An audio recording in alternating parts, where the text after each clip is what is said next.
Yeah,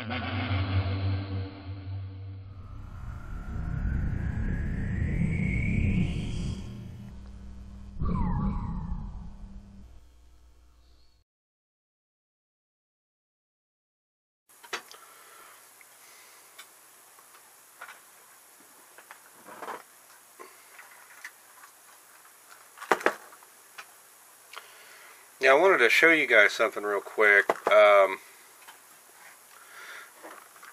You know, like this device here, or this gadget here, which I printed out, you might have seen on one of my earlier videos. You can see this banding pattern here. It's actually not supposed to be there. You know, it kind of looked interesting, so I didn't mind it. And again, to this day, I'm still printing with default settings off my Rhino 3D printer.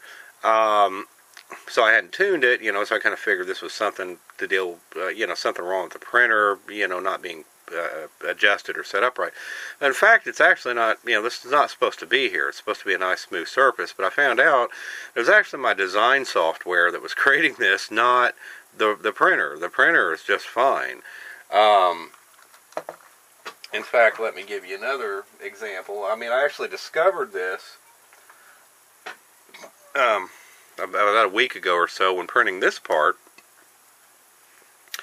As you can see here, let me put it on flower mode so it's not too blurry, but you know, as you can see here, you know, this has actually got this kind of banding in it too, plus this weird little dimple. Well, you know, again, I did my design work in Rhino 3, but none of this stuff is supposed to really be here. I still have not reprinted this part yet to test it, because again, for my purposes, this was, you know, acceptable quality for what I'm doing right now.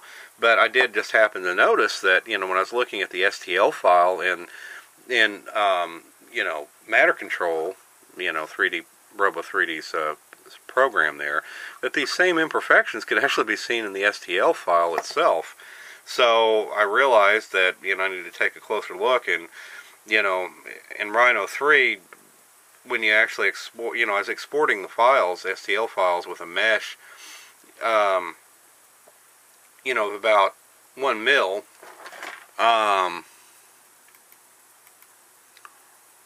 let's see, you know, which is 1/1000th of an inch.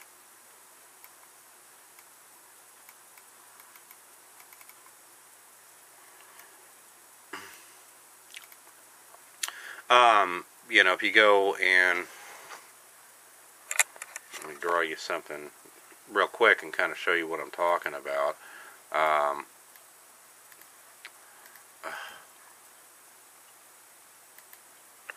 So, you know, I drew a quick ball there. If you go, anyway, select that ball, and you go in here and go to export selected, you know, and you name your project. Oops.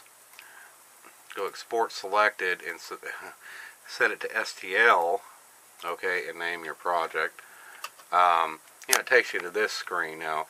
Here, let me set it out to flower mode so you can see. You know, but I've been exporting it at 1 mil, you know, 1/1000th of an inch. But, you know, if you actually increase it to like 10,000th of an inch or so, you know, that problem mostly goes away. It works a little better in Rhino 5, which I tried on the demo before. But the fact of the matter is that, you know, Rhino 5 actually doesn't have this defect even at 1 mil, but it still makes it kind of coarse. And, you know, so, but the point is that your design files, your STL files themselves actually could, if you're getting some dubious print, don't exclude your design program as a possible source of error. But again, you know, I typically export this at, you know, 0.0002 or 0.0005, and, you know, again, the higher the resolution, the more it bogs down Matter Control, so, you know, you got to kind of weigh that. So it's best not to have too high of a resolution to some extent, because I think that program gets a little buggy when the files get, file size gets too big on the STL files. At least I've had one situation where it kind of acted funny because of that, but it might have been something else I did too. But anyway, 0.0002, or 0.2 mil or so, seems to solve the problem. But the fact of the matter is that, yeah, you could actually see those files. Let me try to pull up matter control here and show you what I'm talking about in that cup. Okay, now in matter control, I brought up this, this is that same cup I just showed you. Now if you look at it, you can see, and this is what caught my attention. See that?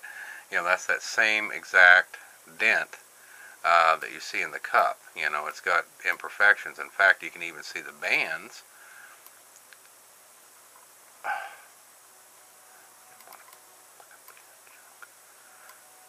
But you can actually see the bands in it, right through here, and right through here, and right through here.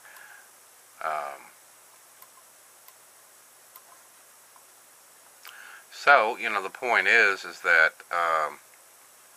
like I said, you can see the bands and all those imperfections in it, and, that's actually part of the model itself, not the 3D print.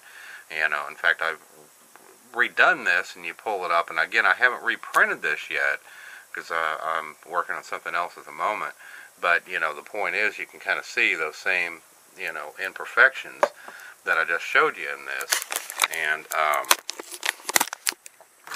so the point is that's where that banding comes from. It's actually in my program. So the point is, if you're getting some kind of lousy print, don't discard the possibility that your design may be off, and have a close look, at your STL file, and matter control, and and see if what you see is what you get. It happens to be the case here. So anyway, I just wanted to point that out.